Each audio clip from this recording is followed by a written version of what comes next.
It's a heartwarming surprise when you're gifted a pet during the holidays. But what happens when the person who receives it isn't ready or able to care for the animal? Our Catherine McGinty spoke to some local animal experts and has more. Local shelters tell me they are seeing a high number of pet surrenders this time of year. While people have different reasons for giving up their animals, shelters and kennels hope pet owners understand the responsibility of adopting a pet. Lola was surrendered by her owner a few weeks ago and ended up at Nueces County Animal Services in Robstown. And while her story has a happy ending, you going home? Not all of them do.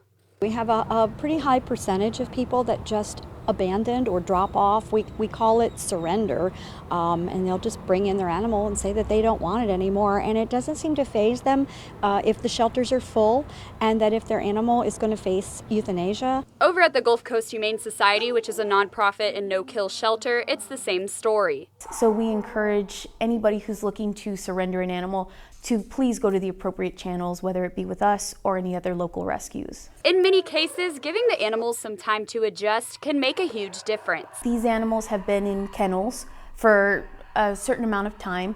Then they go to a new home.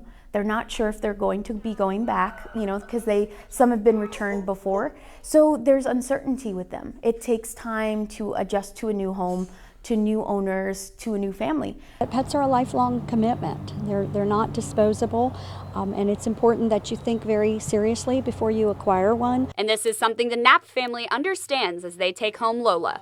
We came to pick her up, meet her, make sure that she was a good fit, and pick her up and take her home. They're your kids, your family, your best friends, and they depend on you when you bring them home to keep them, take care of them. Gulf Coast Humane Society and many other organizations offer low-cost clinics that include vaccinations and reduced rates for spaying and neutering.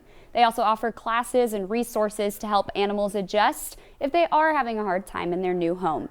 From the studio, Catherine McGinty, KRIS 6 News.